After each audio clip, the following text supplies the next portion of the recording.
Hello, everyone. My name is Mr. Zach, and this is Hudson Public Library's Preschool Storytime. Thank you so much for joining me today.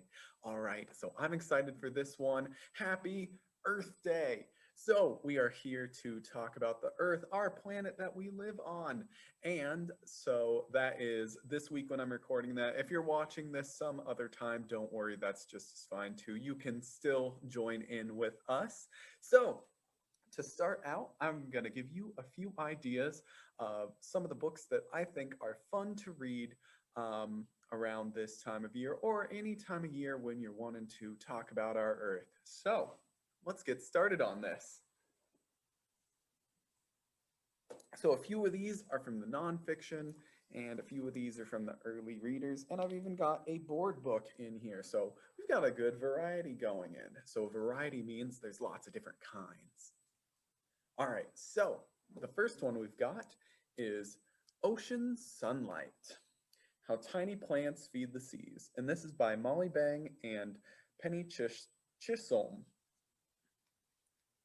Alrighty, so this one is all about the sun. So if you don't know, the sun is what feeds plants. And this one talks about how there's a bunch of teeny tiny little plants in the ocean, and then those plants help to feed the other things. So it's a really interesting one. It is got some vocab words in it that are going to be a little bit difficult for some of the younger readers, but I think they'll understand what you're talking about if you help them through this one. So it's got really good concepts in it. It talks about some cool things. If you like the ocean, it's got some really cool pictures of the big things like whales, but then it's also got pictures of teeny tiny little things. Just really cool ones, a lot of really neat pictures of them. Like you can see this spread here of what these teeny tiny little plants and then teeny tiny little animals look like. It is just a really cool one. So if you want to talk about life on Earth, this is a really neat one to talk about life in the oceans. All right, so next up, we've got the book On Earth, and this is by G. Brian Carus.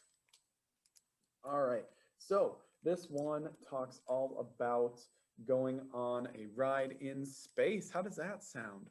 Well, you are going on a ride in space right now on Earth. So this is talking all about how the Earth is moving and what that means. It talks in ways that I think are really easy to understand for kids about what the spinning of the Earth means, why we have days, why there are years, what those things mean, because sometimes those can seem like a little bit of complicated things. So complicated means hard to understand, hard to know what they're saying.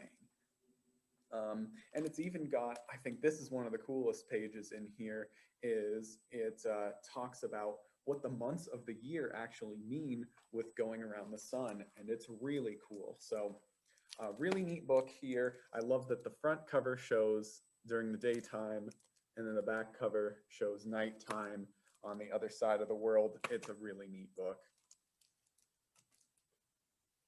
Alrighty, so I love talking about life. I love talking about plants and animals, and this one is a really neat one for that. So this one is called Our Family Tree, and you can see what it's about by the subtitle too, An Evolution Story.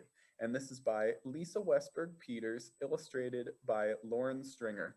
And so if you wanted to talk about the concept of evolution in a way that makes sense to kids, this is a really good one. It talks about some cool stuff like continental drift. It talks about fossils. It talks about concepts that are sometimes hard to understand, but it talks about them in really accessible. So accessible means you can understand it easy, you can know it easily, but it's really cool. It talks about a family tree. So if you think about your family tree as just being like your parents and grandparents, this goes back a lot longer. So really cool one. Also, it's got some great pictures of some ancient creatures. I love the pictures of the ancient bugs especially. I think are cool, like these giant dragonflies. I don't know if it says in here, but some of those dragonflies like that. So think about the dragonflies. You can see them a lot here in Hudson actually at the right time of year.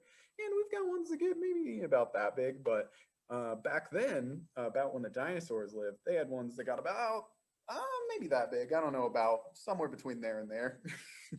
So pretty different, pretty cool. So this is a really neat one too.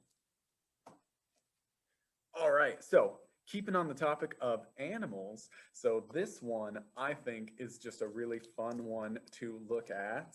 Um, so this is all about how animals can hide, and some animals are really, really good at it. So this is Where in the Wild, Camouflaged Creatures Concealed and Revealed. So this is by David M. Schwartz and Yale Shai. And the photographs are, so that means the pictures, are by Dwight Kuhn. All right, so this is a photograph book. So it's pictures people have taken, so they're not drawings. And this one shows you all the different ways that animals can hide. So like here's one here where an animal is going to be blending in to a tree. So here's a tree with moss on it. And I wonder if you can actually see this easier on the screen than you could in real life, or if it's going to be harder. But there you go. Can you see? There's a frog hiding in the picture there. Do you want to point it out? Can you see it? If you can see it, let's point it out right now. You ready? 1, 2, 3. Do you see it? All right, I'm not going to point it out for you because I'll show you how the rest of this book works. Then you open up the flap and it shows you right where it is. So there you can see it there. And once you've seen that, right there is the little frog. So it's got lots of cool ones like that. You can see like, and there's poems that are with these and they're really fun. So then you can see all these pictures like, can you spot any of the animals in here? And some of them are pretty hard to see, I would say, but some of them you can see a little quicker, but I'd say these are all just a lot of fun. So like, I think this one is really cool too. Can you see that one? So I can't show you too many of these pictures. I think you'll just need to come and get it yourself. This one's in the nonfiction section, by the way, but there's something hiding out in those photos. All right, so really neat one there. I love camouflaged animals. So camouflage is just a fancy word for meaning that they're hiding themselves well. All right, so this next one I think is a little bit different, but on Earth Day, I think it's a celebration of understanding our Earth and to learn. And so this next book is all about learning and not just taking the first thing you see and thinking that that's the whole story. You need to keep learning, and the more you learn, the more you can understand. So there's a phrase called jumping to conclusions. Now, it doesn't mean you're actually jumping anywhere, but it really means that you are thinking that you know the answers to something when you don't quite have the whole story. So this one's really cool. It's called Baboon, and that's by Kate Banks, and the pictures are by George Hollenschladen. And I probably pronounced that wrong, sorry. So this one is all about a baby baboon who goes out into the world and sees a turtle and concludes that, the world is slow, because you know, turtles move slow. But then he keeps going and he sees different types of things when he goes out into the world. And so he concludes, that's a word that means that you, like I said, jump to a conclusion, or you decide on something. But then the more he learns, the more he realizes that the world is more than just slow, just because the turtle's slow. There are things that are fast and slow. So it's a really cool book. It is just all about learning more and exploring. Just great themes in this, great pictures too. So definitely recommend that one as well. All right, next up, we've got a book called White is the Moon, and this is by Valerie Greeley. And this one is got some really beautiful, just absolutely beautiful drawings in it. It's all about nature. It's got simple words in it. You can see, let's see, so it's got all the different colors with the different things. So you can see like white is the moon is the title, or you can see pink is the crab right there. And then it's talks about, so pink is the crab, and then the crab sees a seal, and then the next page will be gray is the seal. And then the seal sees the sun, and then it says that orange is the sun. So it keeps going in this, and it's just a really cool book. It keeps going from one to the next. So really fun. All right, so next up and second to last, we've got one in our Hello World series of board books. And if you haven't seen these, I would definitely say go check them out. They're a lot of fun. So they're nonfiction board books. And this one is Backyard Bugs. And this is by Jill McDonald. So you can see this is a board book. And it is all about the different bugs that you can find inside and outside your house. And I think it is great. That is one of the best ways, and at least what I think, to understand nature is to go out and see it yourself. And bugs are an easy enough one to find. You can find them all over the place, especially now that it is spring and a lot more of them are coming back out again. I know I've seen quite a few of them when I record this. I can already see what's some of the ones I've seen? So flies are already out. I've already seen the stink bugs. I've seen the, just all sorts of them. I'm not going to go list them all, but so really fun book. If you like bugs, this is a great one. Even if you don't like bugs, it's still a fun one. So maybe you'd rather read a book about bugs than actually have to touch a bug, then that'd be a good one for you too. All right, so this is the last one I have, and this one is in our easy reader section, but it is based on a true story. So this is called Moth, an evolution story. And this is by Isabel Thomas and Daniel Egnois. I'm not sure if that's how that's pronounced either. All right, so this is all about a true story of so one of the things that people talk about on Earth Day a lot is pollution. And pollution is basically when you put something out into the environment or the world around you that basically can hurt it. So it could be something that makes it dirty, or it could be something like light. So bright lights at night are considered light pollution, or something like burning coal is going to be air pollution. So this is all about back in Victorian England. So that is England well, depending on what you think of as a long time ago, but in the late 1800s, and where they had a bunch of coal factories. And what happened then was that the coal from that made this thick black smoke, and it went on the trees everywhere. Well, there were these moths, and most of them were light gray, but a few of them were dark black. And what ends up happening when they start having that black smoke is a really interesting story. So this has some really cool pictures in it. It's a really interesting story. This did definitely happen, and it's quite a cool one. So a story just about moths, and then how bats and birds fit into that as well. Really cool story. All right, so thanks. That's all my books that I have to recommend for you today. Those are all available at the library, so you can stop in anytime and get those. So now, welcome to the main part of the show. So again, my name is Zach. I'm Mr. Zach at Hudson Public Library. This is Preschool Storytime. So I wonder, have you been wondering about what's behind me here? So we're actually going to be doing 2 crafts today, and that is going to be part of the first one. So this is a craft that will definitely need some adult help on. So this right here, there we go, now I reach it, is a toaster oven. So if you have an oven at home, you can use that, but we don't have an oven here, so I'm using a toaster oven. If you have never seen one of these, they're sort of like a tiny little oven. They're like a mix between a toaster and an oven. I think they're actually pretty fun, so we've got one here.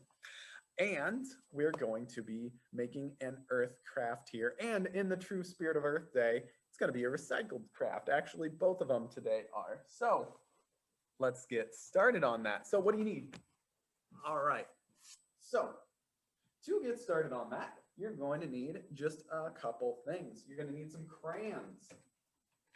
And we're going to be making an earth crayon out of recycled old crayons. And we have so many crayons at the library, so I'm going to use a few of them for that. And, ooh, that one's going to be perfect. You'll need 3 colors of it. You'll need white. You won't need nearly as much white as you will the other colors, though. Then you're going to need blue. I think like a deep ocean blue would be good. And then you're going to need green. And the green you'll want to use is going to be like an earth green. Like if you picture the green of plants, like you can see right outside now, I can see a lot of that color of green. All right, and then you're going to need to put something into, so we're going to be heating these up in a mold. So the best one that you can use to make an earth shape is going to be just a cupcake tin here. Now, I would love to use this on ours, but I'll show you why I'm not. It doesn't fit. So I'm using a much smaller silicone mold. And this one isn't round, but this is heart shapes. But honestly, I think that's going to be just as much fun. So this part the kids can work on. So what you're going to want to do is break off into some pieces your crayons. Now you can break them by hand if you want, or if they're kind of hard to break, you could also cut them up with a knife if you happen to have a safety knife on you, which I do. So then I cut that, and then you're going to scatter some of the white pieces first in there. So these are going to be your clouds. So if you've ever looked at a picture of Earth, you can always see lots of clouds. So I think I'll make a few of these here, not a lot. 3 should be good to show you this. All right, so then next up, you're gonna do some green. And your green, there we go. You're gonna want about twice as much green as you had white.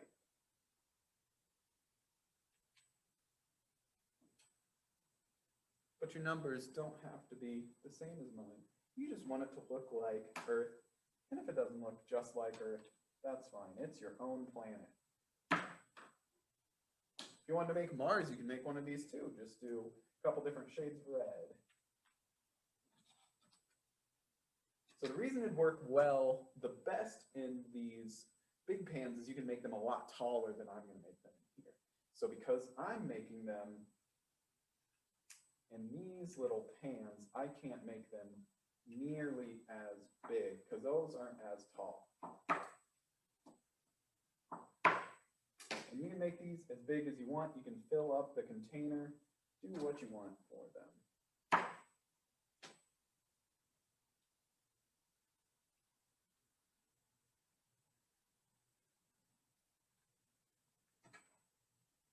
All right, and now finally you're going to put the blue on.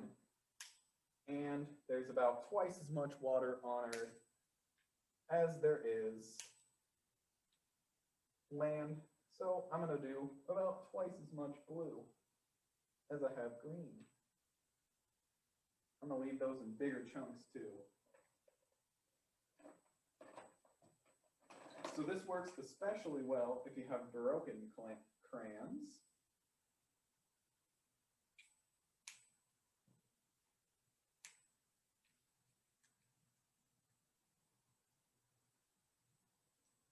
All right. So remember, if you've got a cupcake or a muffin tin, then that's what's going to turn out, I think, the best. But if you don't, then that's all right. All right, so I'm gonna add a little bit more green to this actually. To this one.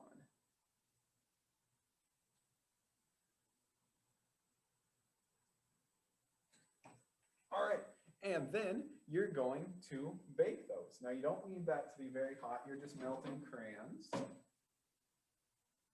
So you're gonna do that fairly low temperature. I'd say you don't need it to be more than 200.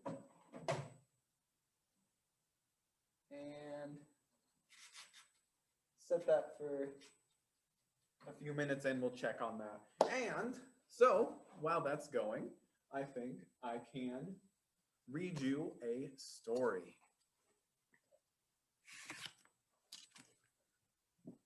So first I'm going to grab a drink of water here.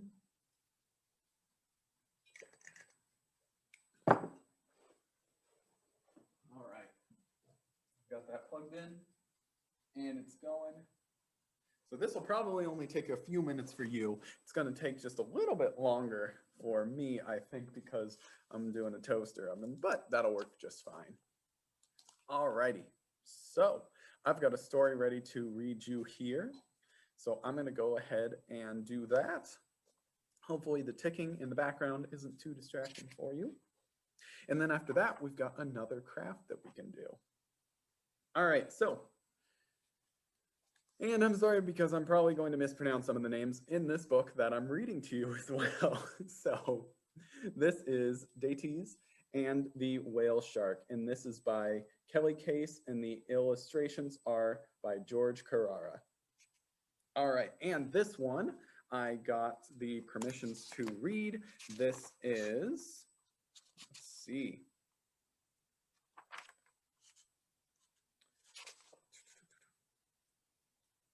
Alrighty, so this one was free for me to read. They just like me to also mention that you can also go to worldscientist.org to find more resources like this one, and that you can take some actions to help sharks if you're interested in that, and I'll tell you about that in the end. So, all right, so Dates and the Whale Shark.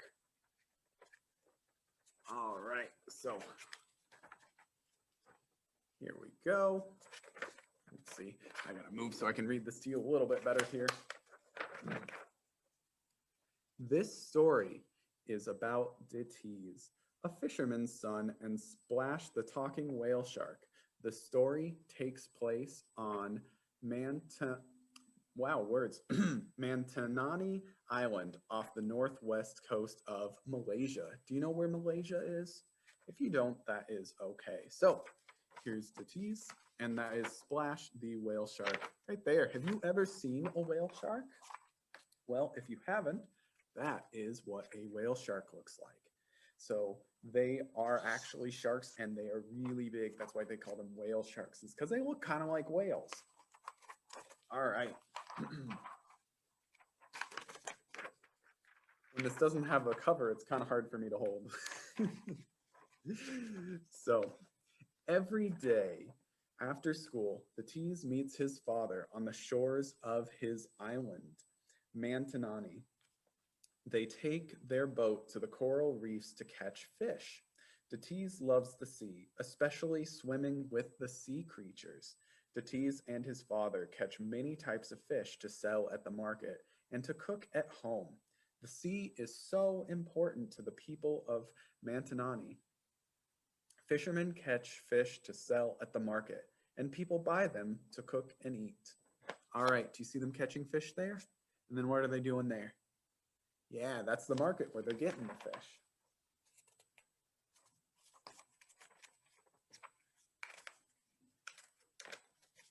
All right. Every March, the whale sharks swim past Mantanani as they migrate from the Philippines to Australia. Everyone comes to the beach to swim with them.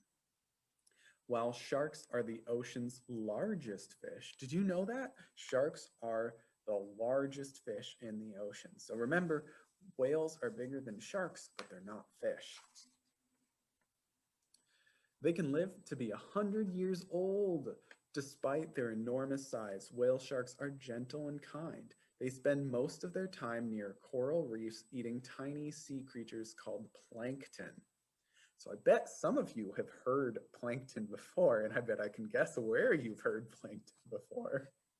So where have you heard the word plankton before?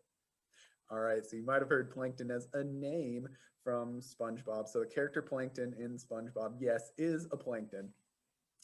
Detiz is always waiting for March to see his friend Splash, the talking whale shark. All right, you see the whale shark there? Would you want to swim with a whale shark? I think it would be really fun. One day, Datiz's uncle from the neighboring island of Sapi comes to Montanani. He teaches Datiz and his father a new technique called blast fishing. You will catch just as many fish, but in much less time, he says. Before all the fish disappeared from Sapi, we used to fish like this and live like kings. So do you see what he's doing? So he's blasting into the water to get fish. Datiz and his father try this method, and they catch many fish. When the other fishermen see this, they all start blast fishing too. So what do you think is going to happen after this? Let's see. All right, real quick, I'm going to see how this is doing. Ooh, it's starting to melt. I'm going to give it a few more minutes.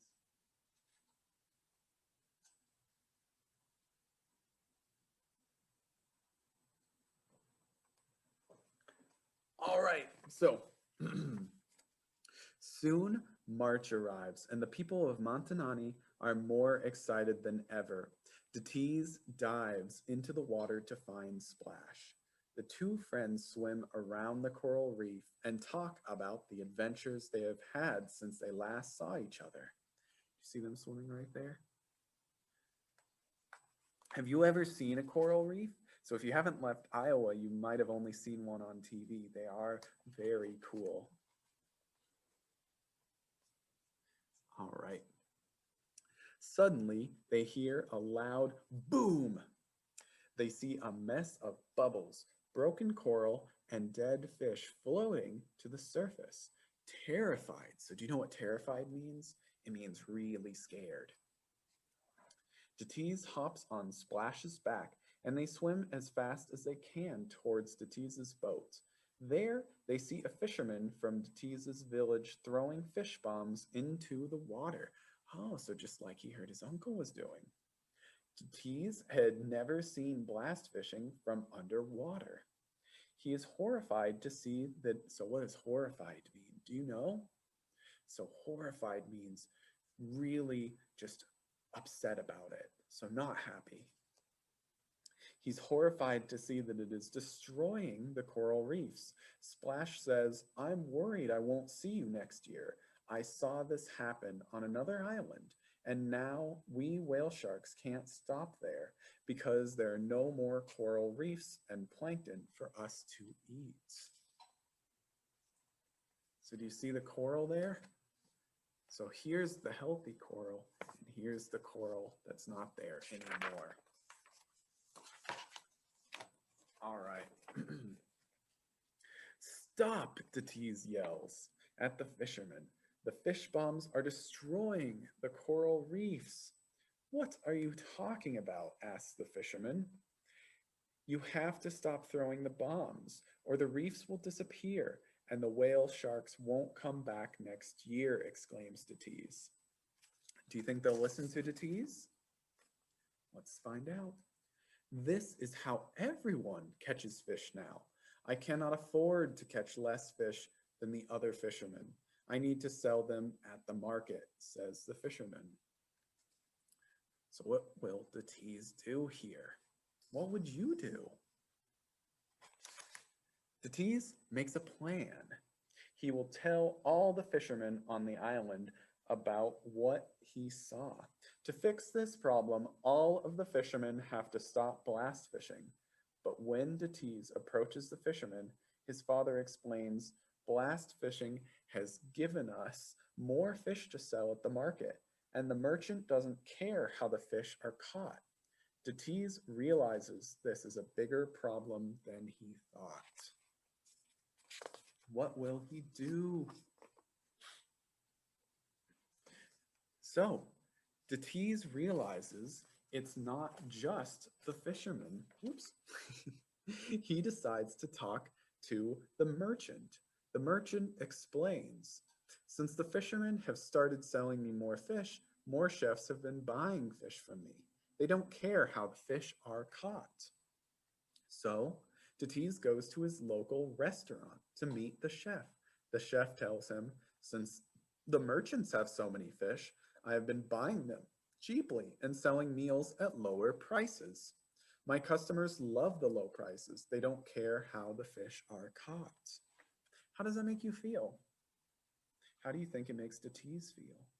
Let's find out. Detiz realizes he needs to tell the customers at the market that if blast fishing continues, they will not be able to swim with the whale sharks anymore. Detiz asks Splash to bring him to Sapi, where blast fishing has destroyed the coral reefs. Detiz is shocked that he sees no fish and no colorful coral reefs, only murky waters and shattered reefs. He takes pictures to show to the people back home. Do you think that'll work? All right, so you see the waters there? It doesn't look like there's much living in there. All right, so let's see what Detiz does now. Detiz swims to the island. He sees one lone fisherman on the beach working on his boat. The fisherman is surprised to see Detiz and asks what he is doing on Sapi.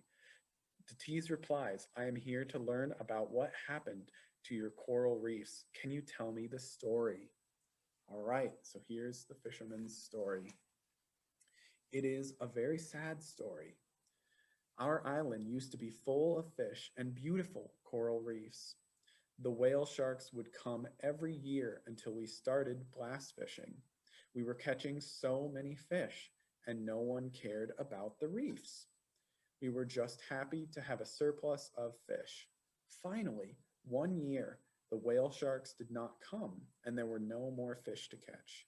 Then we dove under the water and saw the coral had died. There was no place for the fish to live and no food for them to eat. Now all we can do is wait for our coral reefs to grow back. All right, so what will Detiz do now that he knows that story? What would you do? Detiz rushes back to Splash and tells her the fisherman's story. They decide they must tell the people of Montanani that blast fishing is not sustainable. Do you know what sustainable means? It's okay if you don't. So sustainable means that you can keep doing something. So if you can't keep doing something, it means that it's unsustainable.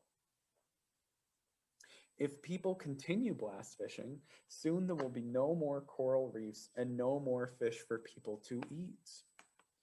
It is time for Splash to join the other whale sharks to continue their journey. Detiz promises Splash that he will share the story of Sapi and continue his community, and convince his community to care how their fish are caught, so they can save their coral reefs and the whole sharks and the whale sharks continue to visit their island. All right, I need to have a little bit of water here. My throat's feeling a little dry. And let's check out. So remember, when you do take those out of there, they're going to be hot. So you want to be very careful. This is a job for a grown-up.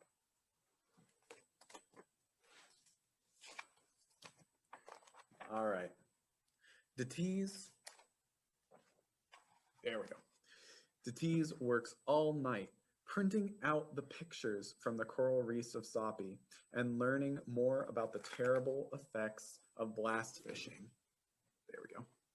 The next day at school, Detiz shows his class the pictures and tells them how important it is that they catch fish in a sustainable way. So remember, sustainable means that you can keep doing something. Unsustainable is when you can't.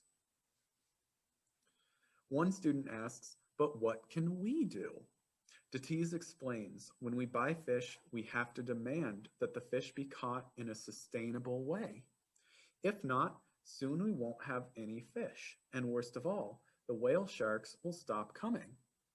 The other students rush home to tell their families. So do you see? Detiz right there is given a presentation talking to his class.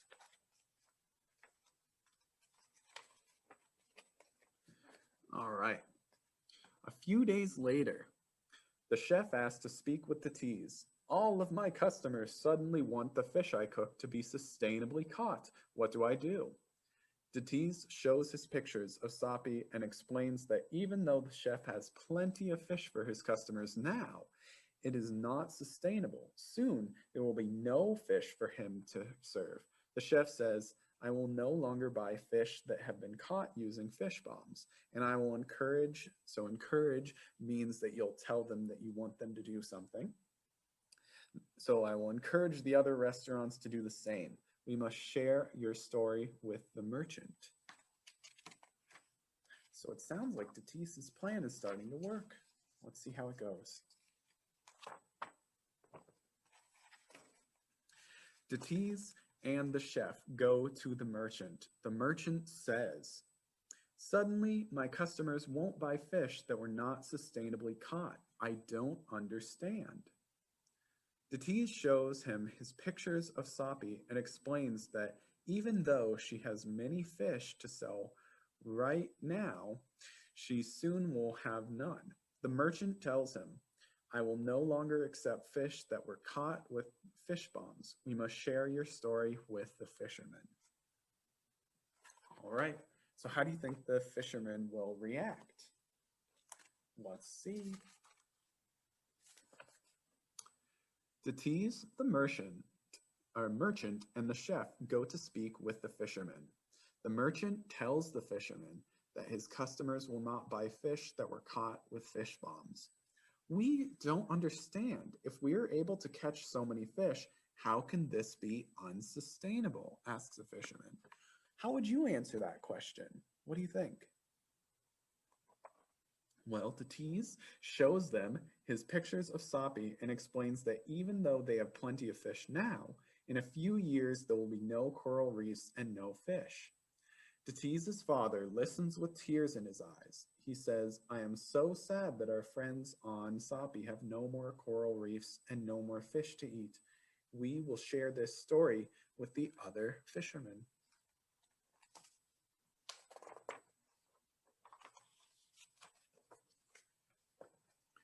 All right. Next March arrives, and Detiz is excited to see Splash. There you go. There's Detiz and Splash. Do you think they look happy? I think so. The friends swim around the reefs, which are still colorful and full of life. Splash tells Detiz, thank you for teaching the fishermen how to sustainably fish. The reefs are so beautiful because you never gave up. Detiz is happy, but he asks, what about Sapi? How do their reefs look? What do you think? How do the reefs of Sapi look? Splash smiles and says their reefs are getting better. Soon the people of Sapi will have plenty of fish to eat and the whale sharks will visit there again. All right, so let's take a look at the reefs over there.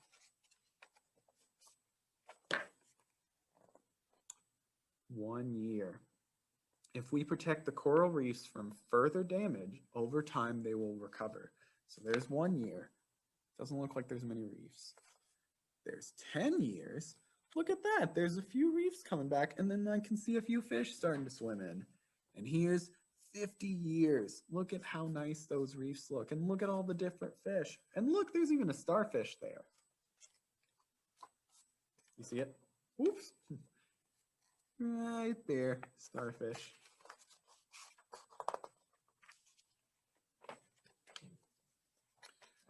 All right, so there's an epilogue in this, and if you've never heard the word epilogue, that's okay. So it basically means a story at the end of the story.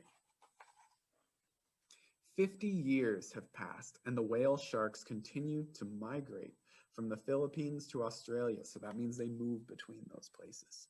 each year in search of warmer water and more plankton. Splash brings her family and now remembers the adventure she and Datiz had years ago as they journeyed past Mantanani. Splash tells the young whale sharks about blast fishing and how she and Datiz were able to help make a difference. She remembers how the reefs used to look and smiles as she watches her pups swim and play through the colorful and lively reefs with Soppy. You see the pups? So pups basically mean baby sharks. Right there and there. Alrighty. And then the book has some shark facts in it, and I think sharks are really cool, so I'm going to read you some of the shark facts too. Whale sharks are the largest fish in the sea, even bigger than great white sharks. They can reach lengths of 12 meters, which is 40 feet. That's really big. I'm 6 feet tall, so there would be quite a few of me that would even fit in that shark. An average whale shark weighs 20.6 tons, which makes it about the size of a school bus. Whale sharks prefer warm water and tropical climates, which means they migrate every spring towards Australia. Whale sharks are docile, so that means that they're pretty calm and kind. And they sometimes allow people to grab their fins and swim with them. They're not predatory, but eat tiny sea creatures called plankton. And whale sharks reach adulthood around the age of 25. That's even older than, people reach adulthood when they get to be around 18. And whale sharks can live to be 100 or even 150 years old. That's pretty old. All right, so here's how big is a whale shark. So you can see there's the tease, and this is the whale shark. And then there's a whale shark, and that is a school bus. So it could just about fit on a school bus. All righty, so. All right, so you can go to wordscientist.org for more stuff like this. Sorry, I think I said world scientists the first time, but it's word scientists. You can see right there.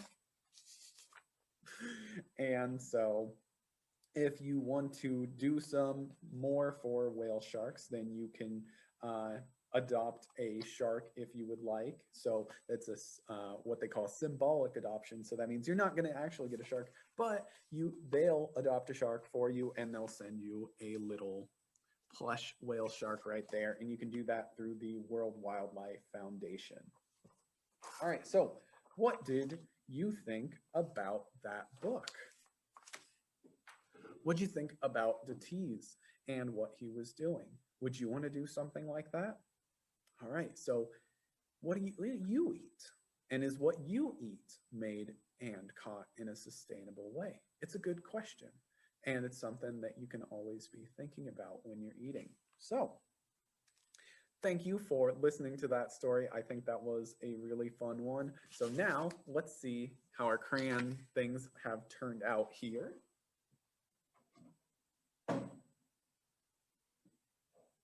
Alrighty, so safety first. When you are getting something out of the oven, remember an adult should be doing this, and they should be using pot holders. All right, that is definitely melted. I wonder if you can see. I've got on here. No, I can't angle it too much or it'll spill. But I've got that melted on here, and it needs to sit on another pot holder, and I will let that cool down for a while. There we go, all done with that.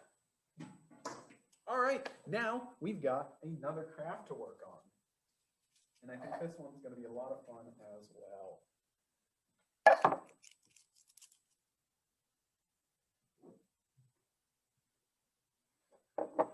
All right, so I need another drink of water here.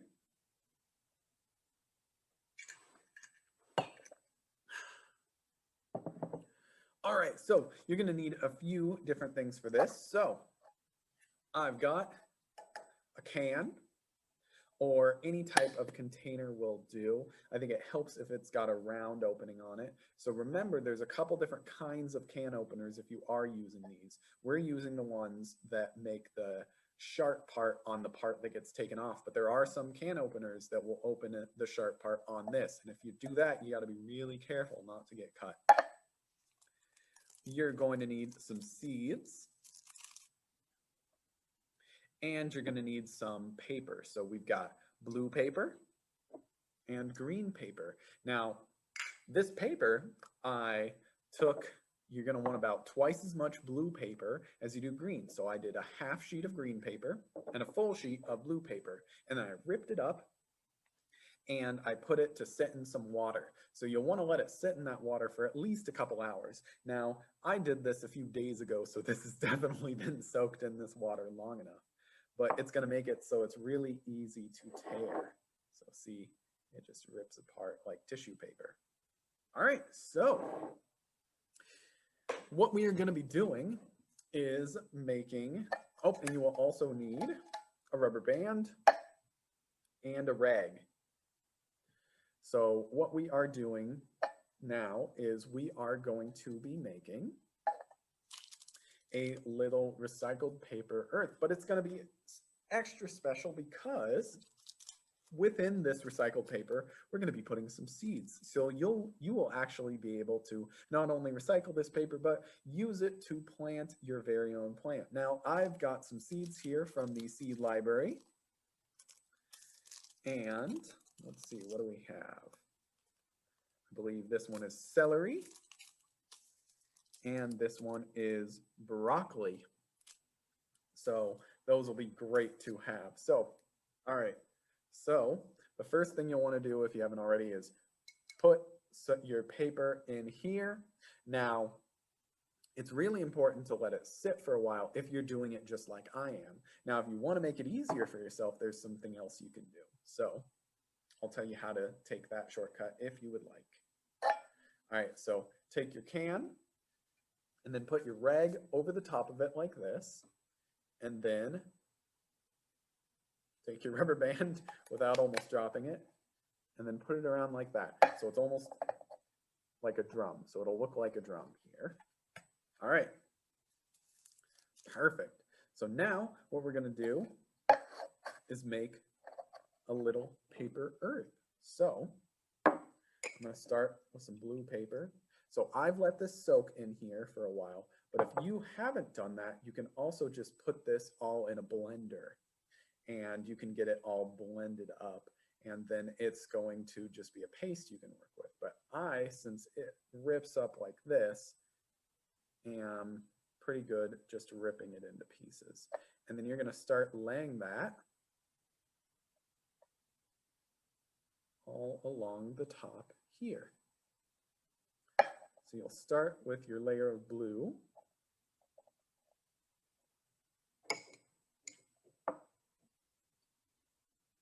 Get it all ripped up here. So the reason that we've got it on this round thing is we're going to make it round like the earth.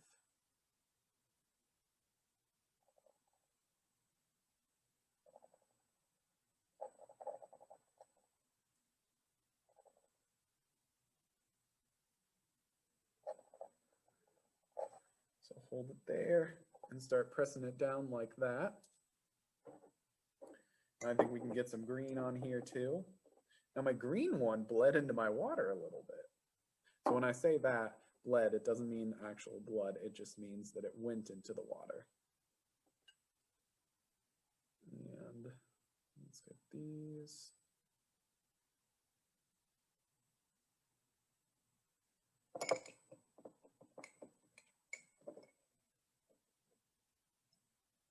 All right, so you're just going to rip it up or use a blender.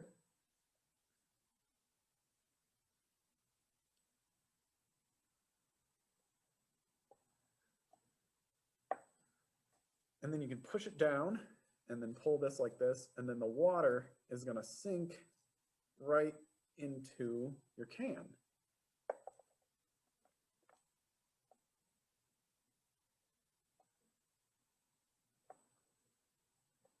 and then the water is going to help it hold together here. All right, and I'm just layering mine a little bit with the greens and the blues. I want them to be nice earth colors, no matter where you look at it.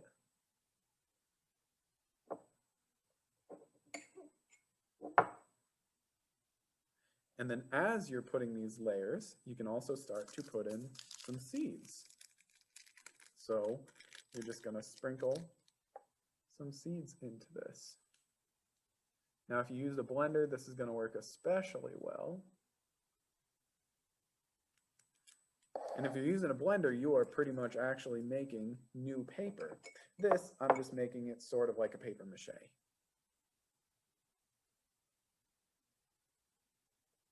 But that's okay too. Either way, you're going to end up with a pretty fun craft. All right. Going to keep stacking these.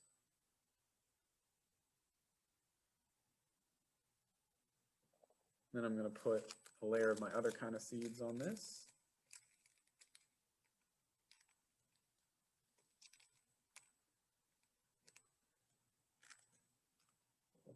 And then we're just about done. So you can see that I keep stacking here. And I'm dripping on the table, but that's okay. It's just water. That'll be easy to clean.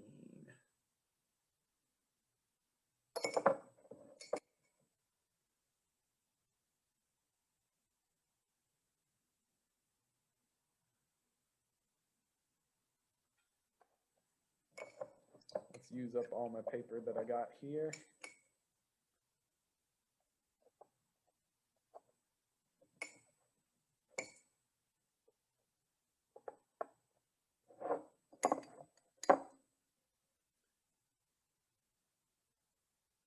And then you'll want to top it with whatever your design is for the earth. So there we go. So you'll want to have a solid blue and then top it with some green. So just like that. All right, so then what you're going to want to do, try to squeeze a little more of this water out into the can. Now, if you need an adult to help you with that, that's okay. You want this to be pretty solid. And then once it's solid enough, you pick it up, and look at that. I've got a little earth. And you can let this dry out just a little bit, or you can plant it right away. Squeeze the edges on it. And this is my little earth, and you will be able to go out and plant this, and wherever you planted it, your seeds will sprout up as long as you've got some good seeds going. So if you need some seeds, you can always get them from the Hudson Public Library as well. We've got our seed library. Perfect. There you go. Take a look at that. All right, so that's it for that craft as well. I think that's a pretty fun one. All right, let's see how much of these cool.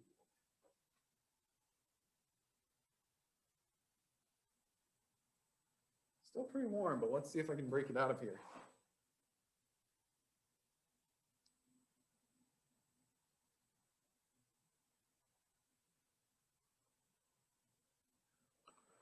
Oop, it broke apart just a little bit, but I think that works. So here's my little heart earth one here. Let's see how each of them turned out. Let's see if I can manage to not break them. Oh, I broke that one. That's okay. I think I might have heated these a little too much because they started to mix, but that's okay. There's my other earth. So I think that looks really cool. That white really looks like clouds on there. And let's see the third one here. I could have probably put a few more crayons to make those a little bit thicker, but I think that's okay. There we go. All right, so we've got 2 fun recycled Earth Day crafts. So happy Earth Day. Hope you're doing something fun for it. So thank you so much for joining me for this one. My name is Mr. Zach, and this has been Hudson Public Library's Preschool Storytime. Thank you so much for joining me. Bye.